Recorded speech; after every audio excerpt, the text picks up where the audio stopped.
Welcome to the Chronicles of a Cheating Wife channel. A new story every day.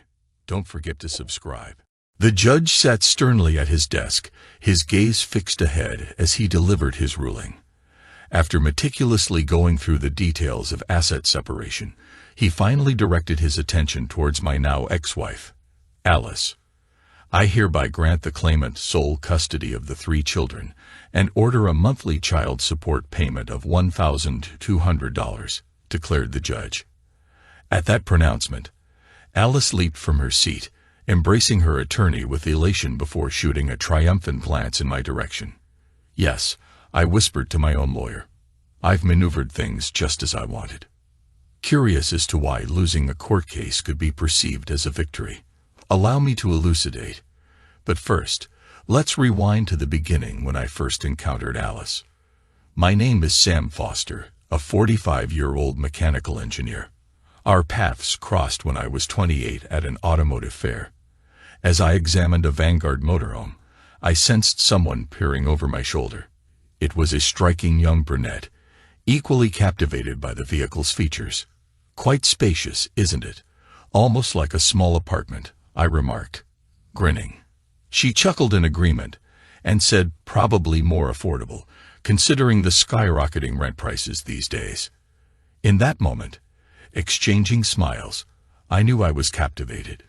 Taking a gamble, I extended my arm towards her. Shall we explore this wonderful home away from home? I was just thinking the same, she replied, seizing my arm, her smile capable of thawing even the coldest of icebergs. Together, we ventured towards the cooking area, adorned with its propane fridge and stove. Well, darling, I do enjoy cooking, but it seems a bit limited. Are you okay with dining on the road? I inquired, maintaining my role. As long as you can navigate the drive-thru, sweetheart, she countered with a playful smirk. Next, we inspected the modest yet functional washroom. Peering inside together, we assessed its adequacy. It's sufficient for keeping ourselves clean, I remarked, but perhaps a tad cramped for showering together, she added with a grin. Moving towards the bedroom at the rear of the vehicle, we were interrupted by the sudden appearance of the salesman. Are you folks interested in this magnificent piece of design? The salesman queried. You'll find there's plenty of room for you and maybe even a kid or two, the salesman suggested. Not so fast. We're just exploring options for our honeymoon. The kids aren't in the picture yet, I teased, winking at the young woman. Playing along, she quipped, although we could start them right here, with a giggle. Then reaching into her side bag, she retrieved a camera, removed the lens cap, and handed it to the salesman. If you wouldn't mind, could you capture this magical moment for us? She requested. The salesman happily obliged, snapping a few photos of us, even insisting on a kiss. With smiles stretching from ear to ear, we exchanged a simple friendly kiss, our lips barely touching. Leaving the salesman with a business card and well wishes for our impending wedding, we returned to the fair floor. I found it hard to tear myself away from this captivating woman, but before suggesting a coffee or anything further, I needed to know her name. Priorities first. Hi, I'm Sam. I think we forgot the formal introduction amidst all this excitement, I said, grinning. Well, that's a change from my current situation, she replied, dousing my burgeoning interest in her with a cold shower. I have a very well-known boyfriend who would likely vanish into thin air if I started talking about engagements. My name is Alice. We exchanged handshakes, and despite learning of her relationship status, I pondered whether to ask her for coffee. After all, what harm could come from a simple coffee if she was already spoken for? The worst-case scenario was falling for her and ending up with nothing more than a friendly handshake. With that in mind, I took the plunge. Would you like to grab a coffee? I ventured. We found an empty table at the small food court and settled in with our cups of coffee. Over the course of an hour, we conversed, getting to know each other better. She shared that she was 25, fresh out of university with a degree in communications and navigating her first job. She mentioned her boyfriend, whom she had met during her university years. Curious, I probed a bit further. Does he have commitment issues? She emitted a melancholic chuckle. Well, on certain fronts. Steve is dedicated to his job. He graduated 2 years ahead of me. He's devoted to his friends, and he's committed to partying as if he were still in the frat house. She paused for a moment, contemplating. He struggles with the idea of settling down. For him, planning ahead typically involves deciding what to do next weekend.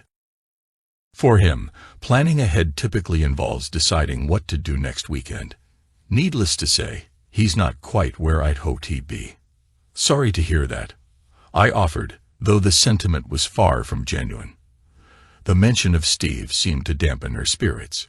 Shortly thereafter, she bid farewell, but not before accepting one of my business cards, with my home phone number hastily scribbled on the back, promising to stay in touch. As I made my way back to my apartment, I mentally berated myself for steering the conversation towards her boyfriend.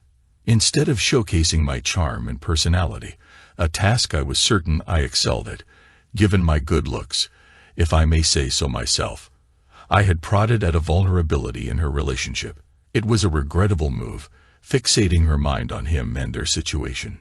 Yet, all was not lost from that delightful encounter. 2 months later, while at work on a Friday, my phone rang. "Hello, Sam. It's Alice, your fiancée," she announced. Well, I was starting to think you'd gotten cold feet. I was on the verge of calling off the wedding," I teased, though the laughter that followed felt somewhat forced.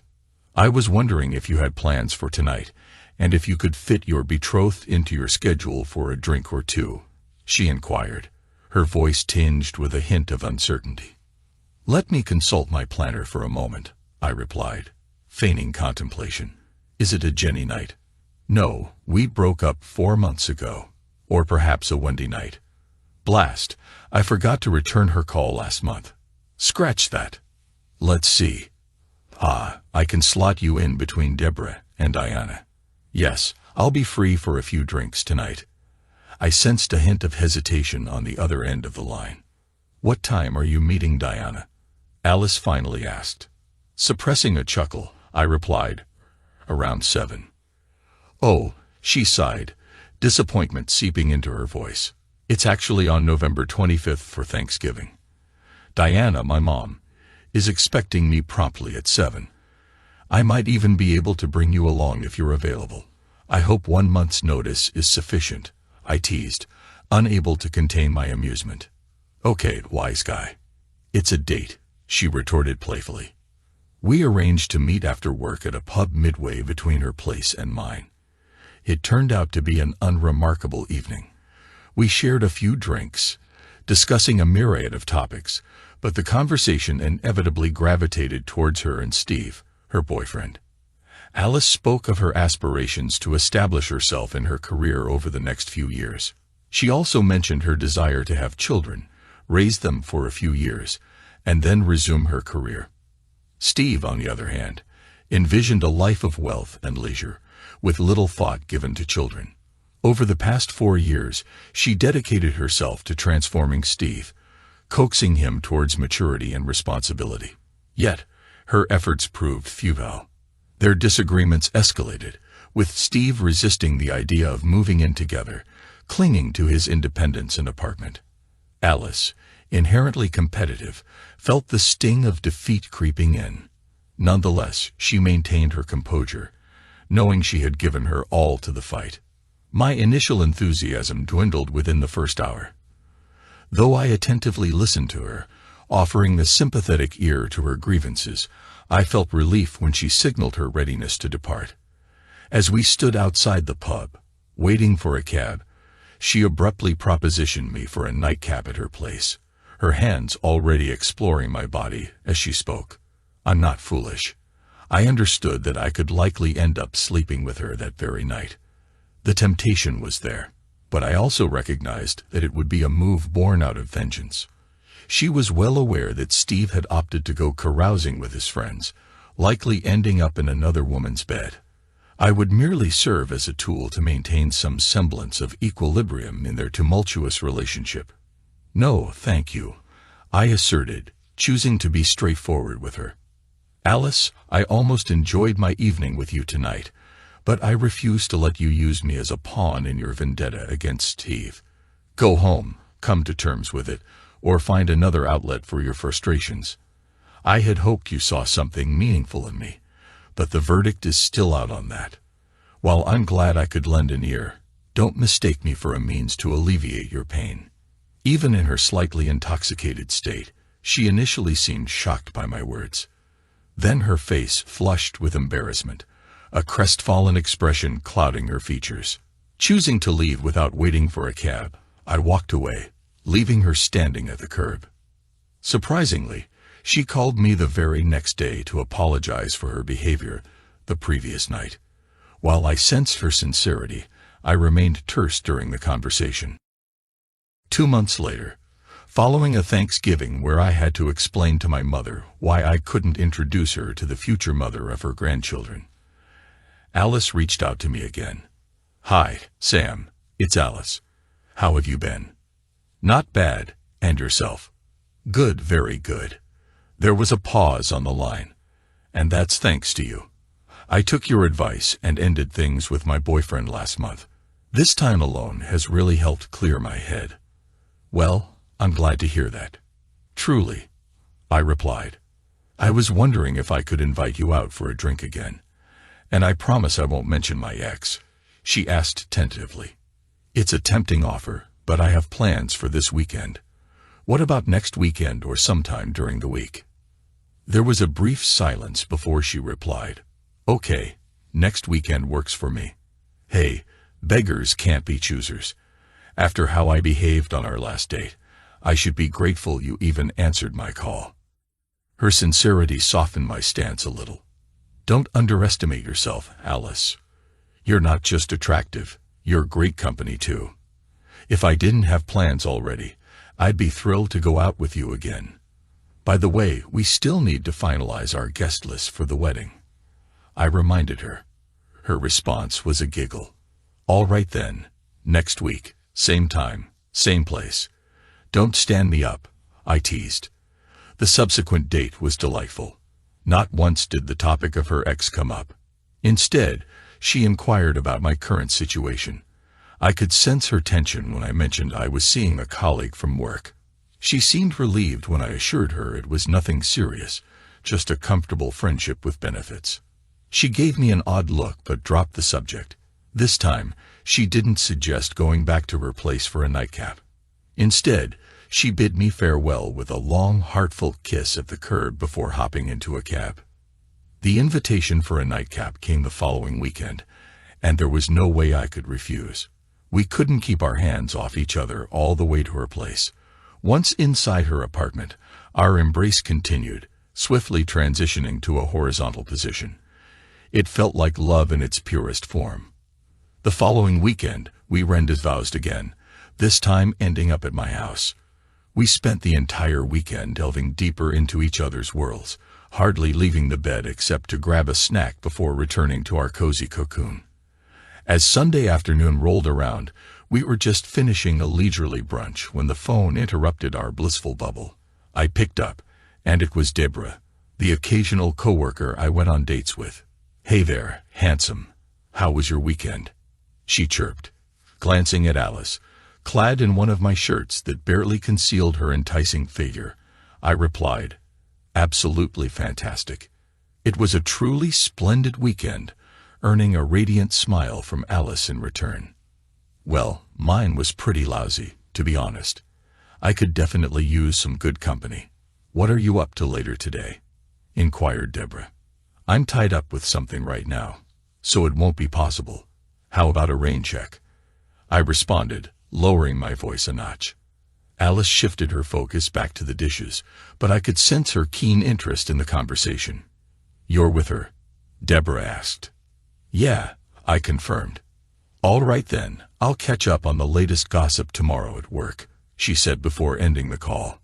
Alice turned towards me, her expression now a stoic mask, devoid of any emotion. I'd come to recognize it as her warpath guise.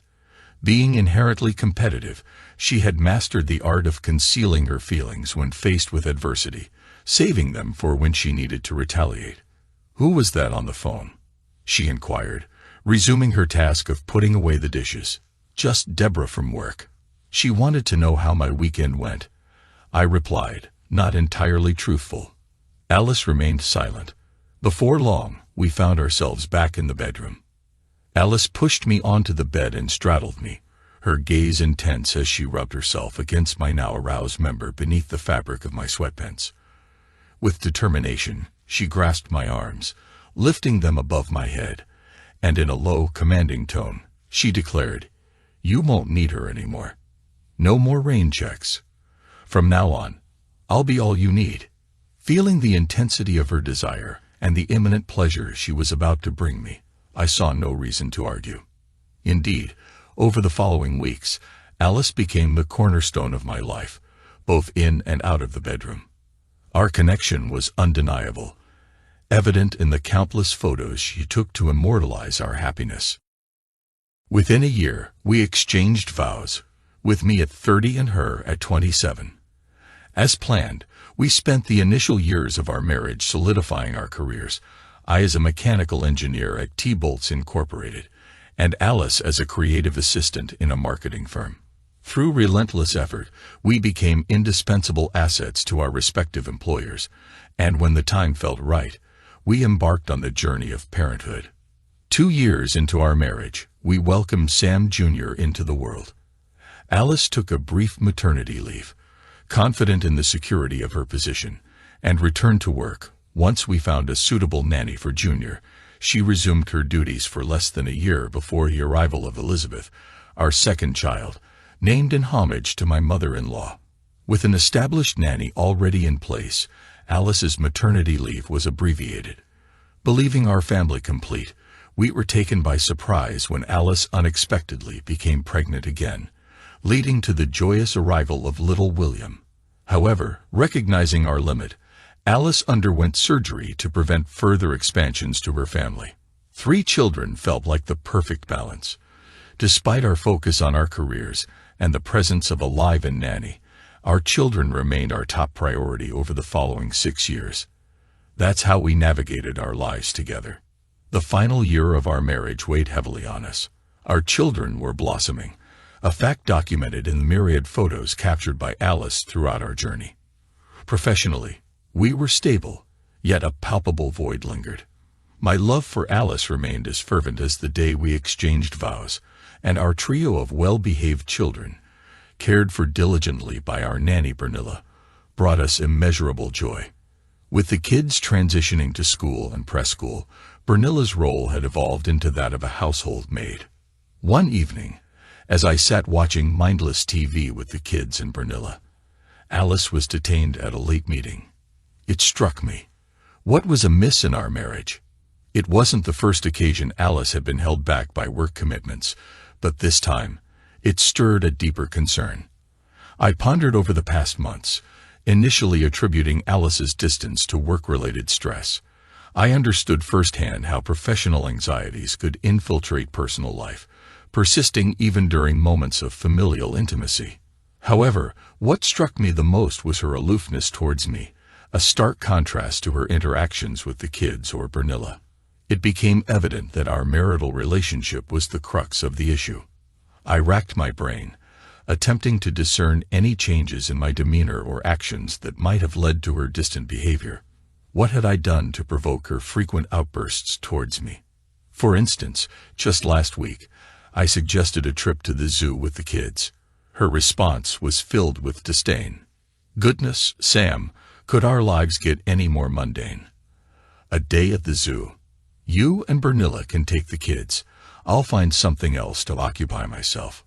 Her contempt towards an activity the kids cherished left me taken aback. "Darling, the kids adore going to the zoo. Why would you react this way? And why are you constantly terse with me lately? It feels like nothing I do or say meets your approval. What's wrong?" She rose from the couch and retreated to our computer room. "I feel trapped in our routine, Sam. When I look at you, I don't see a husband. I see a warden," she uttered before exiting the room. Her words couldn't have been clearer. Our marriage was on the line, and swift action was imperative. While she had voiced her discontent about the monotony of our lives over the past year, her latest accusation struck a nerve like never before. The thought lingered, was she preparing to leave? Worse yet, was she seeing someone else?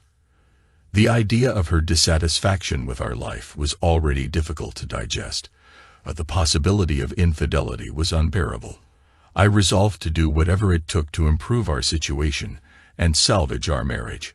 However, if she was indeed being unfaithful, that was a different ordeal altogether. I would never tolerate it. I needed certainty. On Sunday after lunch, I loaded the kids into the car alongside Pernilla, and we set off towards the zoo. 2 blocks from home, I veered into a restaurant parking lot and asked Pernilla to continue to the zoo with the kids. She agreed, though clearly perturbed by my sudden change of plans. As soon as they were out of sight, I swiftly switched to a rental car I had arranged the day prior. Just as I was about to head home, I spotted Alice's car traveling up the boulevard. Without hesitation, I followed. 10 minutes later, she arrived at an apartment building and disappeared inside. Armed with my camera, I discreetly captured a few snapshots of her entering the premises. After a brief wait, I decided to investigate further. The lobby was disheveled, marked by an overflowing wastebasket spilling discarded flyers. Rows of buzzers adorned with name tags caught my attention. As I scanned through them, one name struck me like a bolt of lightning. Steve Gray, Alice's former flame. Suddenly, pieces of the puzzle began to fall into place. It became clear that she had rekindled her relationship with her ex-lover. Unlike me, burdened with the responsibilities of 3 children, a home, and the accompanying financial obligations, Steve was unencumbered, free to offer Alice the excitement and spontaneity I couldn't. In that moment, all the unanswered questions from the past months found resolution. My wife was betraying our marriage, and our union was irretrievably damaged. To say I was devastated would be an understatement. Like a man in a stupor, I staggered back to my car. While I couldn't be certain of the exact nature of the rendezvous, it was abundantly clear that this was no innocent visit. Yet despite the overwhelming evidence, I needed definitive confirmation. Retrieving an old lighter from the glove compartment, I returned to the building, ensuring there were no security cameras in sight. I seized the overflowing wastebasket and carried it outside, setting it ablaze. With dead leaves piled on top to generate smoke, I darted back inside, pulling the fire alarm. The piercing noise echoed through the building as chaos ensued. Racing back to my car, I watched as Steve Gray emerged on his balcony, clad only in briefs. Alice followed behind him, clearly caught off guard, and hastily donning a housecoat. Seizing the opportunity, I snapped a series of incriminating photos. My anger towards Alice boiled over. As they realized it was a false alarm, they retreated inside. Seething with frustration, I eventually made my way to the zoo. Reuniting with the kids, Pernilla immediately sensed my agitation and skillfully diverted their chatter about their visit. Though I smiled outwardly, my mind churned with turmoil, and my responses remained subdued. Returning home, I made a beeline for the computer room, citing urgent work tasks as my excuse. Alice's response was a derisive snicker. I worked late into the night, waiting until I was certain Alice had drifted off to sleep before retiring to bed myself. However, sleep eluded me that night. Instead, I grappled with a whirlwind of emotions, tears, anger, and meticulous planning. Hours of introspection crystallized one undeniable truth. Witnessing Alice's return to her ex-boyfriend extinguished any lingering love I had for her. In its place festered contempt, hatred, and a plethora of revenge fantasies. My already strained affection had snapped at the mere thought of Steve Gray's apartment, suggesting it had been eroding for months, perhaps even while she was with him. The following morning, I resembled a shell of myself. Even copious cups of coffee failed to compensate for my sleepless night. Though Alice seemed to sense my disquiet, in true form, she chose to ignore it. Stepping out of the house, I made a spontaneous decision to phone work, informing them of my absence for the day. Instead, I made an unannounced visit to a friend, an attorney, who graciously squeezed me into his hectic schedule. Residing in a no-fault state meant there was little point in delving further into the details of Alice's infidelity. My priority was extricating myself from the marriage as swiftly as possible. However, I harbored a clandestine scheme, a surprise for Alice. While I couldn't predict if she'd discern my plan, I fervently hoped she wouldn't. Within 2 days, all the necessary paperwork was prepared, awaiting my final approval before being served. A restraining order had also been obtained, poised to be delivered simultaneously. I meticulously executed measures to secure half of our savings and nullify all shared credit cards. When I resolved to act, I did so decisively. And this time was no exception. With no alternative, I confided in Bernilla. While she displayed little surprise upon learning of Alice's infidelity, she was deeply troubled by my intention to file for divorce imminently. I could see the anguish in her eyes at the prospect. Nonetheless, I offered reassurance that everything would ultimately fall into place. During the day, I arranged for all the door locks to be changed. As Alice arrived home, a car containing the process server sat parked at the curb. She attempted to unlock the door with her usual keys, only to find they no longer fit the new locks. After a brief moment of confusion, she pressed the doorbell. This was the cue. The process server approached her. "Alice Foster?" he inquired. "Yes," she replied. "You are hereby being served," the process server declared. Alice's expression shifted to one of astonishment as the process server proceeded to explain the contents of the documents he held. One envelope contains divorce papers, the other contains a restraining order, which stipulates that you are not to have any contact with your current husband or your children until a visitation schedule is established between your chosen lawyer and your husband's lawyer, he stated matter-of-factly. Then, as an added twist that I had incentivized with a bonus, he uttered the words I had paid him to say. "Your husband instructed me to inform you that effective immediately, your permanent address is 107 Maple Drive, apartment 204, and to kindly proceed to hell." With that, he turned on his heel and made his way back to his car. Alice stood there, watching him depart, a mixture of shock and disbelief etched across her features. Eventually, she turned towards the house and caught sight of me peering out at her through the window. In a burst of rage, she pounded on the door with her fists, unleashing her frustration. Fortunately, the kids were safely away at my parents' house with Bernilla. I cautiously cracked open the door, keeping the safety chain secured. "What do you want, cheater?" I spat out. "Let me in. This is my house," she demanded. "To hell with you, Alice. You forfeited any claim to this being your home when you betrayed me with that scumbag Steve. Go back to him and leave me and the kids in peace. You disgust me, and the kids are off limits to you," I retorted sharply. Tears streamed down Alice's cheeks as she pleaded. "Please, Sam, let me in. We need to talk for the sake of the kids. I understand your anger, and I'm sorry for causing it. But let's handle this like adults. There's no need for such drama.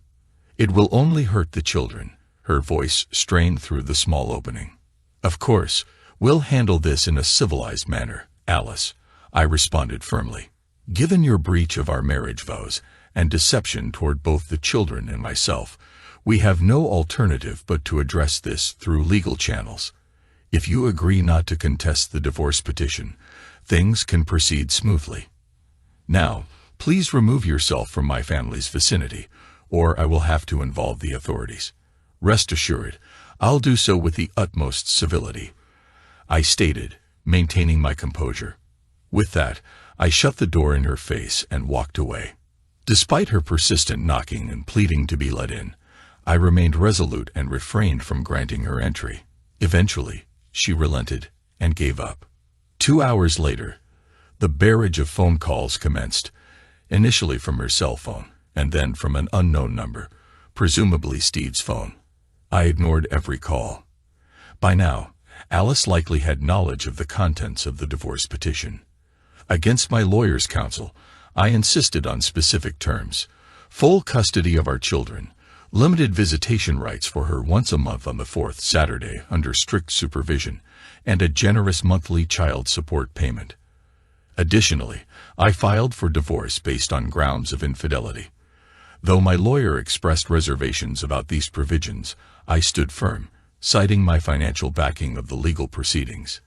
He argued that our state did not recognize infidelity as valid grounds for divorce, and proposed citing irreconcilable differences instead. Furthermore, he believed that courts typically upheld traditional caregiving roles for women, making it unlikely for my custody requests to be granted. Nevertheless, I persisted in my demands. The following week, Alice responded with full force. As expected, she contested the restraining order, and her lawyer presented a counterproposal, seeking full custody, alimony, and an equal child support payment to what I had requested. Initially, the restraining order was overturned, and the judge ruled in favor of shared custody. Through our lawyers, Alice and I managed to establish a schedule for co-parenting. Fortunately, the judge sided with me on retaining the use of our home, at least for the time being. In a moment of regrettable impulsivity, I succumbed to a fit of rage. I gathered all our family photos and albums, and ignited them in our backyard fire pit. With childish fervor, I watched as the memories of our life together turned to ash, keeping only a handful of pictures of the children for myself. Alice, an avid photographer, had amassed close to 20,000 images over the course of our marriage. The bonfire raged for hours as I also deleted all digital copies from our home computer, preserving only a select few on a DVD. Subsequently, I learned from the children that Alice was furious upon discovering my actions. This revelation shed light on a heated phone call I received that Saturday, during which she cursed me and vowed retribution for my actions. Unfortunately, my erratic work schedule caused me to miss several of my designated custody days. These absences, compounded by the reliance on Alice's availability, significantly influenced the final divorce ruling. 4 months later, the divorce proceedings reached the courtroom, and it was apparent that my numerous missed custody days would heavily sway the ruling against me. As expected, I faced a resounding defeat. Alice was granted rightful custody of the children, along with a substantial child support payment. She also secured exclusive occupancy of the house, leaving me with a mere 24 hours to vacate. Despite the setback, I had 2 surprises in store for Alice. Firstly, as previously arranged between us, Bernilla departed the house with me. Alice witnessed the process of my departure, seated in a car at the curb alongside none other than Steve Gray. Upon seeing me load Bernilla's belongings into the back of the pickup truck, Alice emerged from the car, demanding an explanation. "I am leaving, Ms. Alice. I've decided to return to my homeland. I no longer wish to work for you. You've not been very kind. I'll miss the children and Mr. Foster, but I cannot continue working for you or that man," Bernilla declared, her gaze fixed firmly on the ground. With that, I opened the door of the pickup, allowing Bernilla to enter, and we drove away, leaving Alice speechless. Within minutes, Bernilla and I were settled into my new 3-bedroom apartment. From now on, she would primarily serve as my housekeeper and cook, with occasional duties as a nanny when the children visited. The second surprise unfolded 2 months post-divorce. Our company secured a contract up north, necessitating closer supervision at the worksite. Given my frequent visits, I agreed to relocate for 6 months, spanning from December to May. As a gesture of gratitude for her loyalty, I covered Bernilla's plane ticket to visit her family during this period, fulfilling her previous promise to Alice. The prospect of my prolonged absence weighed heavily on both the children and me. However, it proved even more challenging for Alice, with my consistent absence over recent months, and now the prospect of sole caregiving responsibilities for the next half year. Her social life suffered a notable decline. From what I gathered, Steve never entertained the idea of moving in with her, particularly given the presence of the children. By April, they officially parted ways, with Steve finding companionship in a single blonde without children, who shared his penchant for revelry. Upon my return home at the end of May, Bernilla greeted me at the airport, exuding confidence and allure in her attire. It was evident that her presence turned heads among the male onlookers. She leaped into my arms, embracing me tightly. "I missed you dearly, Mr. Foster," she exclaimed. "And thank you again for covering my plane ticket to visit my parents." Feeling slightly self-conscious, I couldn't help but notice the stark contrast between her youthful vibrance and my aging appearance. Yet amidst my embarrassment, I felt a surge of warmth knowing that she was genuinely happy to see me. After all, Bernilla had been an indispensable part of our family for over a decade, providing unwavering support during the tumult of the divorce. "I missed you too very much," I replied, reciprocating her embrace. Her slender figure pressed against mine, eliciting a sense of comfort and familiarity. During our silent drive home, I couldn't shake off the earlier display of affection at the airport. Bernilla's behavior seemed unusually forward, especially considering her typically reserved demeanor. Recalling how she had begun dressing more provocatively in the months leading up to my departure, I couldn't help but wonder if her actions were suggestive of something more. As a friend and confidant who had stood by me during difficult times, I felt a responsibility to address the situation with honesty and clarity. "Bernilla, what's happening here? It seems like you're trying to seduce me, and I must admit, you're quite skilled at it. We've known each other for over a decade, and you've been an incredible support to me during my divorce with Alice. I'm truly grateful for that, but we need to be honest with each other and have an open conversation." "What's going on?" I inquired, feeling a mix of confusion and concern. "You need a good wife, Mr. Foster," she responded.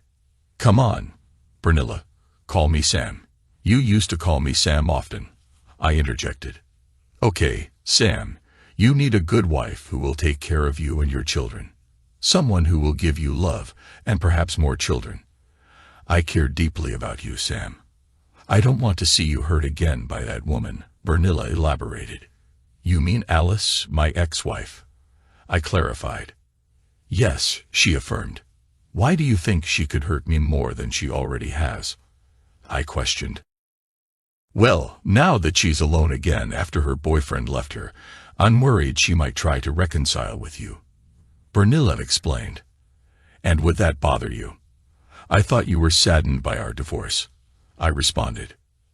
"Wouldn't you want Alice and me to reunite for the sake of the children?" I probed further.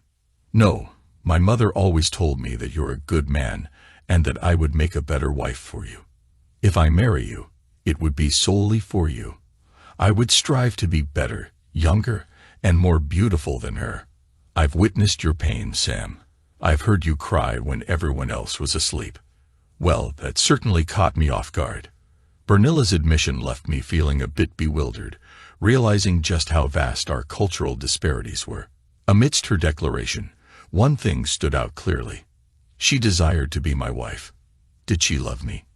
Perhaps, but I couldn't be certain if her understanding of love aligned with the North American perspective. Nonetheless, Bernilla was a cherished friend, and I didn't want to cause her any pain. "Bernilla, I'm honored by your feelings. It's touching, truly. However, it's a bit premature for me to consider remarriage. All I want right now is to be home, with you by my side, and to have the kids around." I conveyed as gently as I could.